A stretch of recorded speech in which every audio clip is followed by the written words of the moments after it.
So, kumusta mga kanoysi? Welcome back sa ating YouTube channel, Pilipinoysi. So, ngayong araw, another update naman tayo about politika ng ating bansa, especially sa usaping flood control.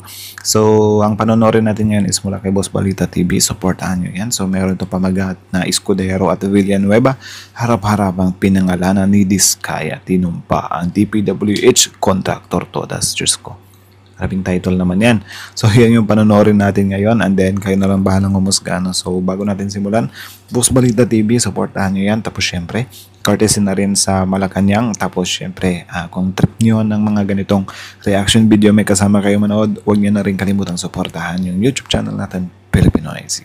So, mga kanoysi, hindi na natin ito patatagalin pa. Simulan na natin. Baka agawin pa ng China. Ganun pamagat ng video ito. Escudero at Villanueva harap-harapang pinangalanan na Diskaya, tinumpa ang DPWH Contractor Toda. So, Boss Balita TV, Malacanang, Pilipinoysi, like, comment, share, subscribe.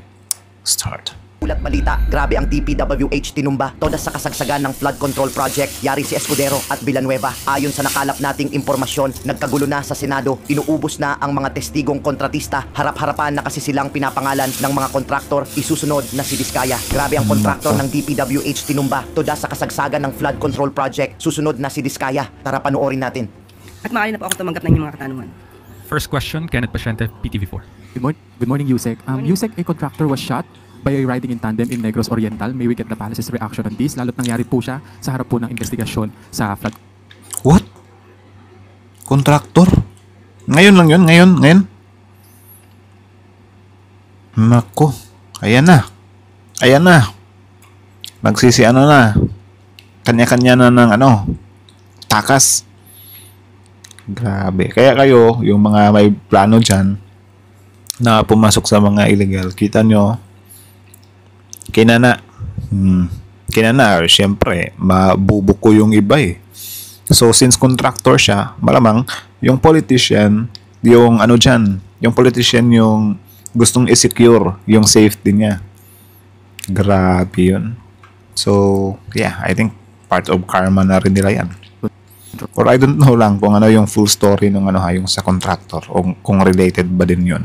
Projects. Tama lang po na imbestigahan yan para malaman natin ang punot dulo na yan at kinukundina natin ang mga karahasan na ito. Yan ay ayon sa Pangulo.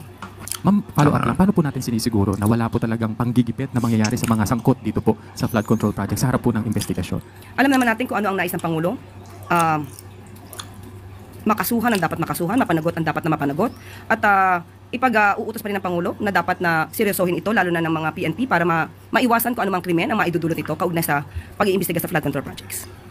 Follow-up question, Tristan Nadalo, Newswatch Plus.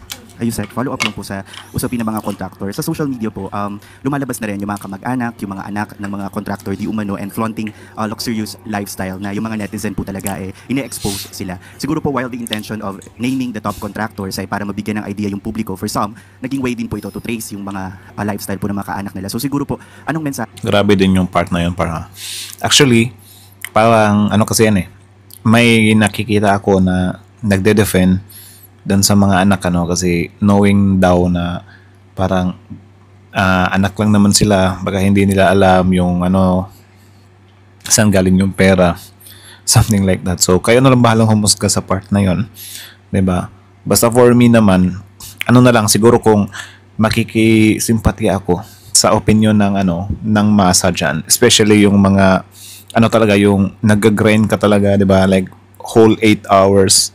Tapos malaman-laman nyo yung pera ng taong bayan is parang dyan lang napupunta. Like, kahit ako, nagulat din ako kasi kumakain yung mga anak na yan. Kumakain sa mga mamahaling restaurant. Nakakaubos ng 200,000, 700,000. Isang kainan lang. Can you imagine that? Diba? Like, kung iisipin mo, ginanon lang yung pera. Diba?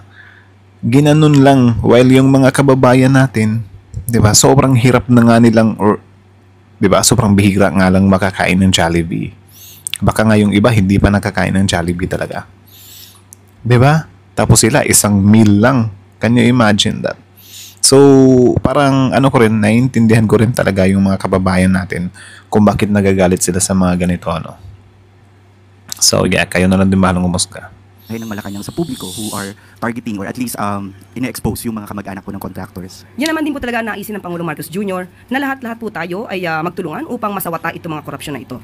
At hindi lamang po ang gobyerno, ang pamahalaan ang dapat kumilos, kundi ang taong bayan na nakakaalam ng mga nangyayari sa paligid nila. So mas maganda po talagang isumbong nila sa Pangulo itong mga ganitong klaseng insidente at kondisyon. Next question, Nel Maribohok, UNTV. Yusek, may Nel mga nagsusulong Maribo. na higpitan yung batas, regulasyon dito sa mga kontraktor na pumapasok sa kontrata sa pamahalaan. Isa dyan yung sinusulong ni Senator Soto na sa halip na 1-year ban gawing 5 years ban. Ang makakakuha po kaya ito ng suporta sa Pangulo?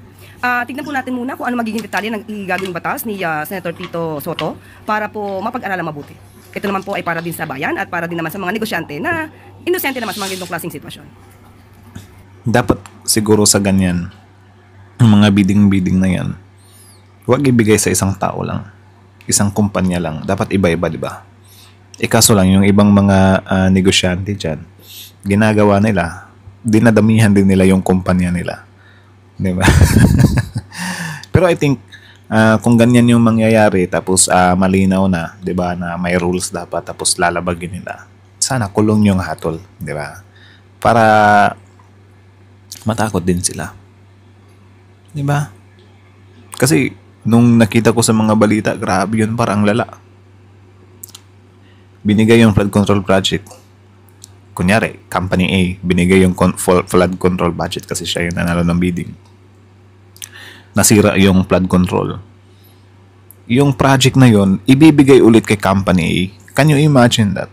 So, anong ibig sabihin nun? Magbabayad ulit yung government. Diba? Tapos, hindi na nila iimbestigahan kung ano ba yan, dahil ba yan substandard yung ginamit. Diba? Nakakainis kasi sila pa yung magre-repair. Can you imagine that? Parang nininegosyo talaga yung gobyerno. Lantaran. Next question, Ann Soberano, Bomboradio. Yusek, good morning. Update lang po, Yusek, kung may bagong may inalok na po ba ang pwesto para kay former PNP Chief Torre at tinanggap po ba niya yung alok na yan? Meron po talaga inaalok katulad po ng sinabi natin at sa ngayon po ay wala pa pong komento. Hintayin na lamang po natin kung ano magiging positibong reaksyon ni General Torre. Tama. Ay.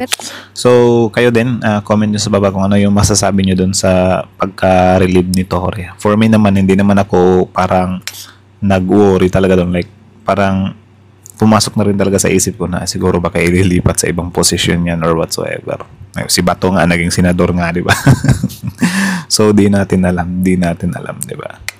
So, goods na rin yun. At least si Torre, FPRD, Kibuloy, sino pa yung mga nahuli niya, di ba? Sayang, si Bato hindi nasali, pero natin magagawa eh.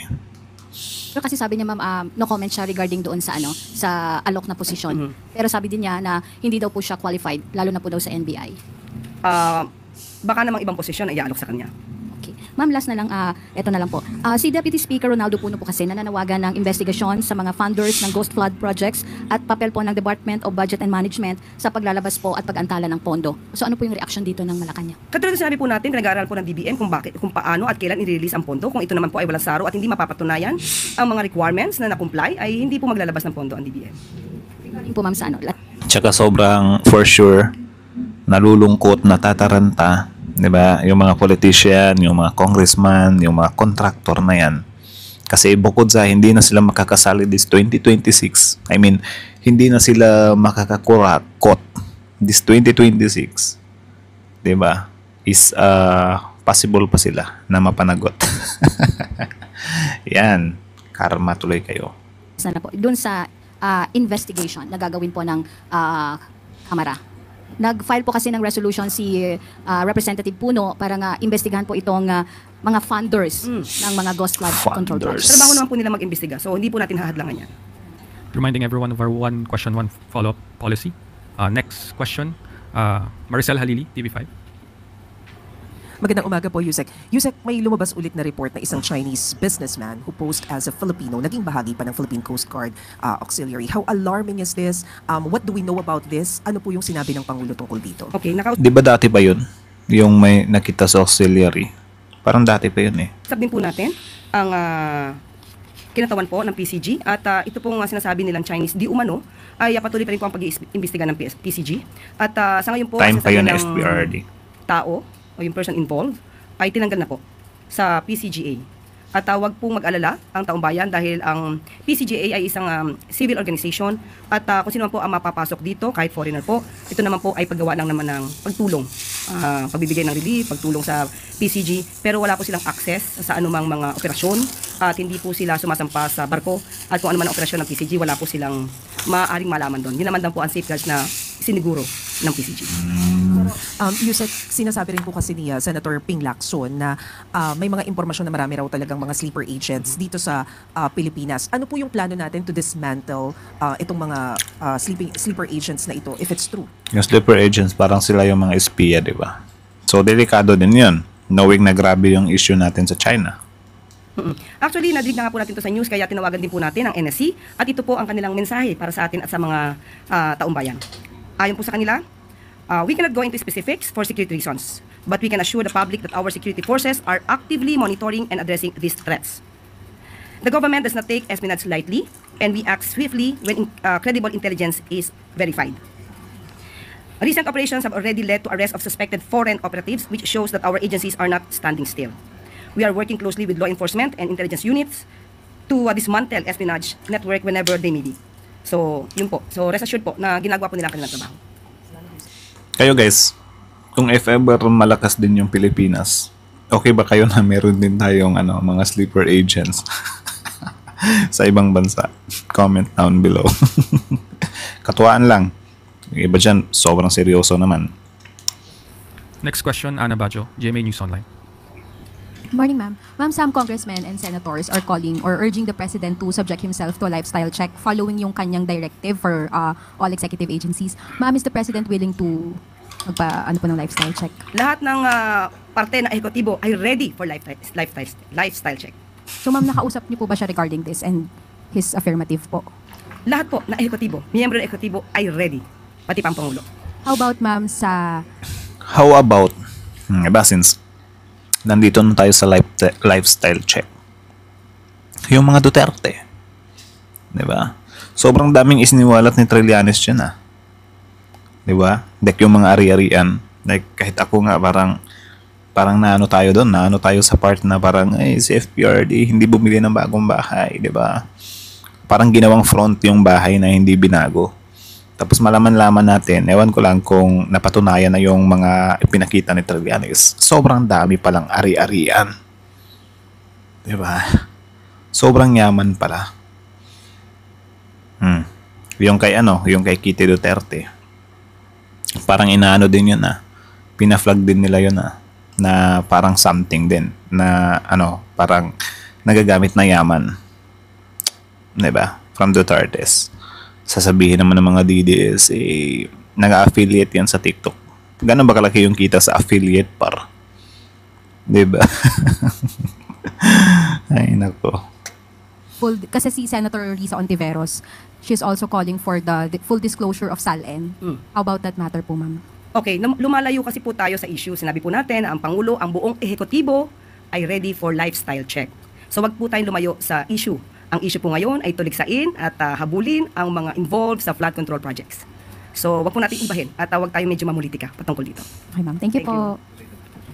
Follow-up question, Ivan Mayrina, GMA South. Salin yun. Ano ba yung on the lifestyle check? ano ba yung salin? Kasi ako, agree naman ako na sige, labasan ngayon ng salin. Dapat kayong lahat. Ewan ko ba kung sa constitution ba natin yan na hindi siya sa apilitan? Di ba dapat sa apilitan lahat? Like, wala yung mga bank account na mga politiko. Paano? Di ba? Bakit walang ganun? Bakit parang meron silang mga shields? Dahil ba sila yung nasa power? Ganun. Di ba? Dapat para fair. Salin. Tapos yung mga bank accounts, dapat transparent. Di ba? Tingnan lang natin kung makakapangkura pa yung mga yan. Nabanggit niyo po when you announced this lifestyle check na may involve po ang ombudsman dito po sa gusto mangyaring lifestyle check ng Pangulo. Can you tell us exactly how the palace wants the ombudsman to conduct a lifestyle check? Nabanggit po natin ang ombudsman dahil sila po ay may karapatan at may authority to initiate investigation on this matter. Ngunit ang ombudsman po ay isang independent constitutional body at kung ano man po ang kanilang magiging proseso or mechanics patungkol po dito, nasa ombudsman na po yun. Has the desire of the President been communicated to the recently appointed acting Ombudsman Dante Vargas? Sa ngayon po ay tatanungin po natin kung ano po ang pinaka-recent na usapan nila at ibibigay ko po sa inyo kapag po ako ay nabigyan na po ng update. Salamat po. Thank you. Follow-up question, Maricel Halili, TV5. Yusek, follow-up lang po. Hindi po ba necessary ang SALN for a lifestyle check? Kaya nga po. Kaya nga po ready po lahat. So kasama po yung SALN. So, is the President willing to show his SALN? Kasama po sa lifestyle check. Pagka po nagkaroon lifestyle check, mauna, mahuli man ang Pangulo, kasama po yan. Nag-show naman na ng salin yung presidente dati Wala namang naniwala. 'Di ba? Pero I think goods naman si PBBM dyan par kung labasan talaga ng salin lahat. 'Di ba? Like fair talaga, like from mayor, 'di ba? Lahat din congressman, senador. Tingnan lang natin, 'di ba? Kasi lalo silang yumayaman Nagugulat na lang tayo, tiba-tiba na pala yung mga yan. 'Di ba? Tapos tatakbo ulit. Sobrang laki ng willing na ubusin sa pangangamban niya kasi marami na parang nadekwat.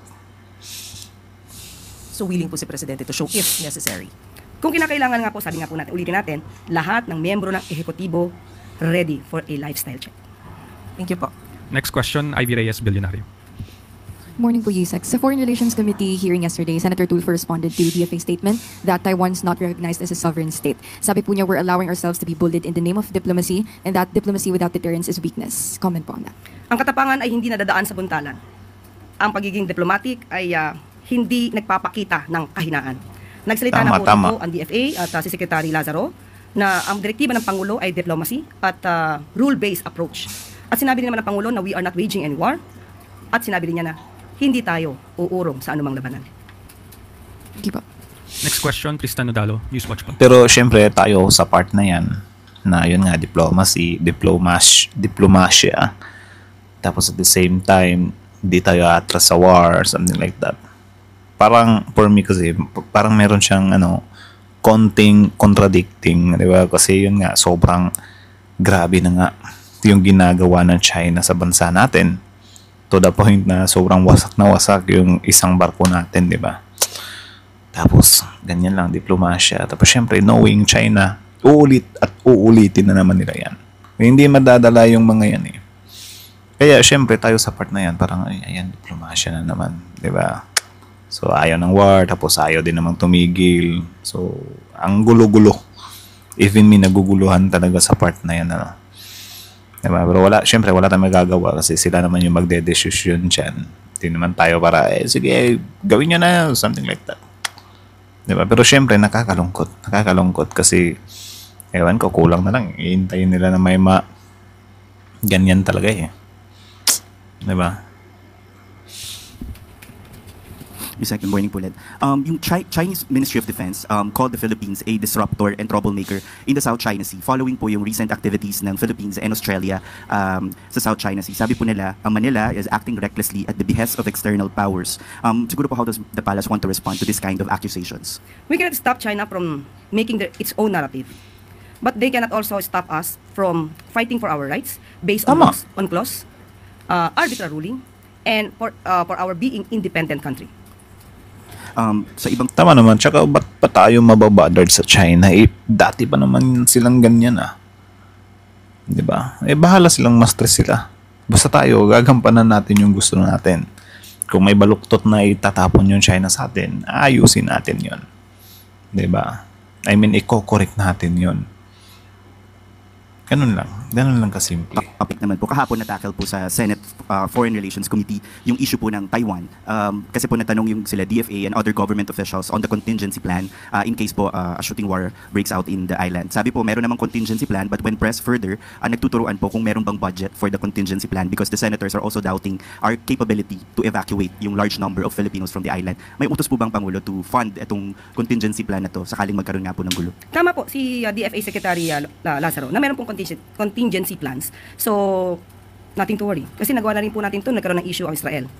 Wala sa budget, pero nakaya po natin. Tama naman. So, hindi po I think parang lang yun pandemic ba, na parang, syempre, dadating talaga yung punto na kailangan mong paglaanan yan. Yung mga kababayan natin Diba? Alangan namang pabayaan natin yun.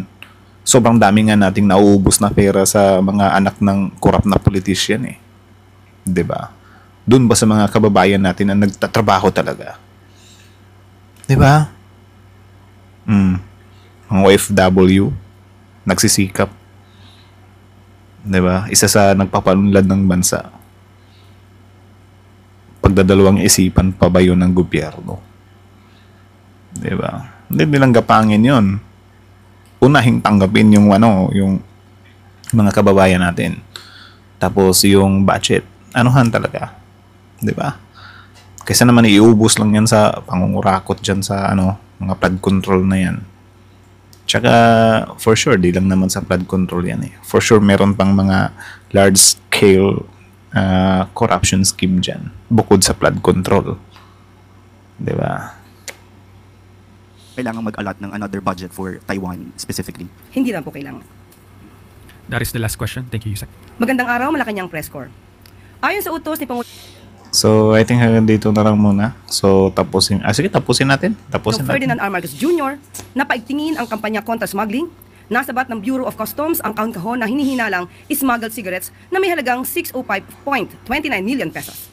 Nadiskubre ng ahensya ang mga kontrabando sa kanilang isinagawang inspeksyon sa isang warehouse sa Plaridel, Bulacan. Ang mga nadiskubring sigarilyo ay walang tax stamps mula sa BIR at mandated graphic health warnings na naaayon sa batas. Iniimbestigahan na ng ahensya kung paano nakarating ang mga kontrabando na pinaniniwala ang nagmula sa Vietnam at China dahil sa mga tatak. Diba? Kontrabando. So, sa customs din.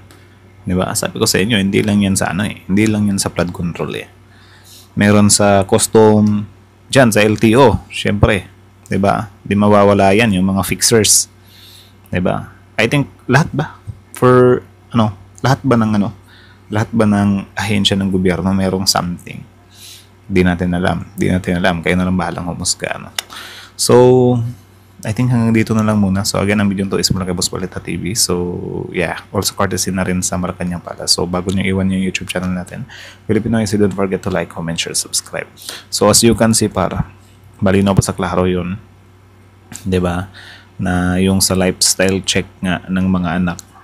Diba? Na, talaga yun. Siguro, I mean, for sure, naman siya, hindi naman talaga siya makatarungan na parang kuyugin talaga natin yung mga anak kasi malay nga naman natin talaga, 'di ba, na hindi talaga nila alam na kinurakot yung pera, 'di ba? And then for sure din meron ding ibang mga anak diyan na nasa wastong gulang na, 'di ba? Na for sure mag-wonder din sila ba na laki ng pera ni dada.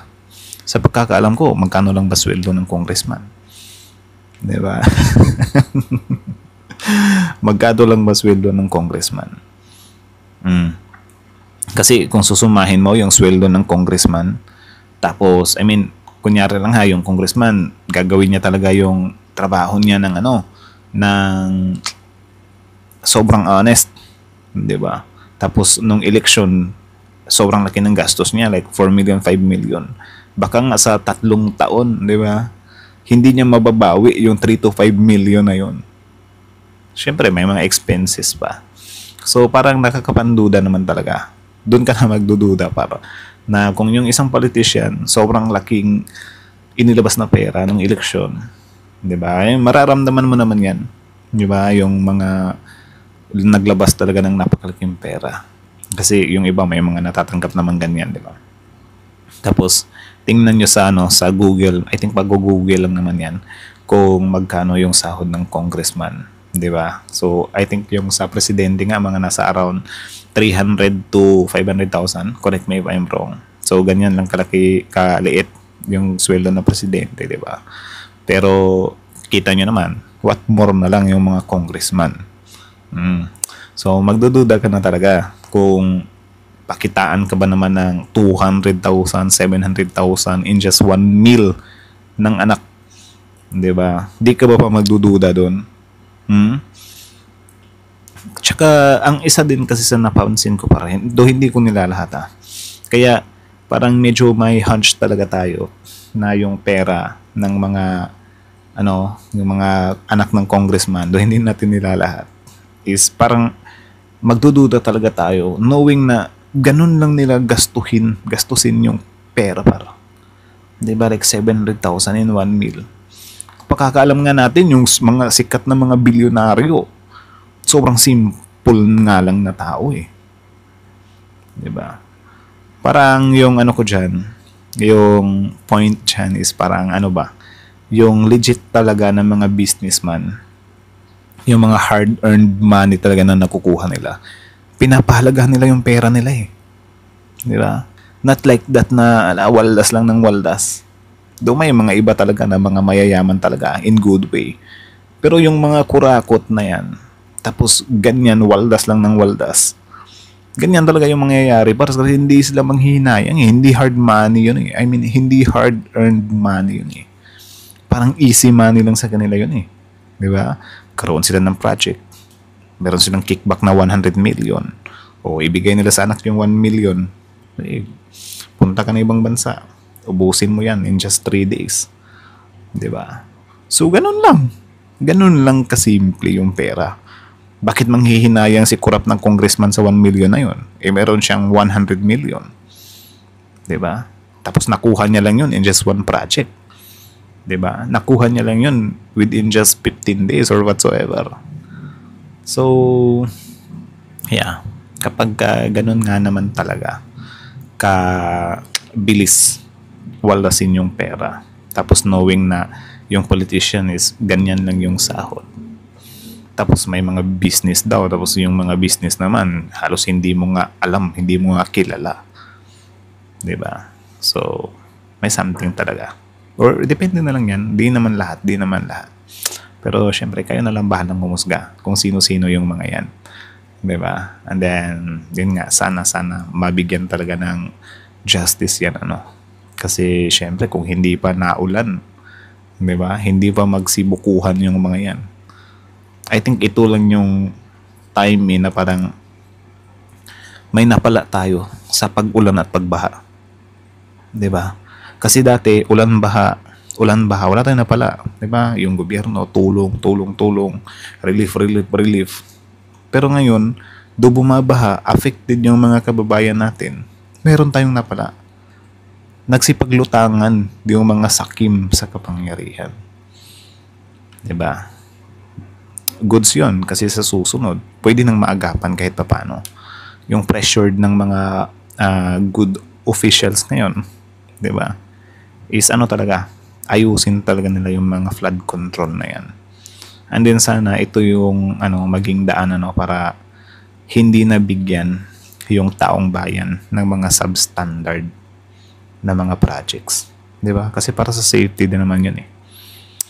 So anyways, hanggang dito na lang muna. So kayo na masasabi nyo dito, comment down below. Tapos yung pag-usapan natin yan sa comment section. So again, Post Balita TV, Filipino IC, like, comment, share, subscribe. Filipino IC is out.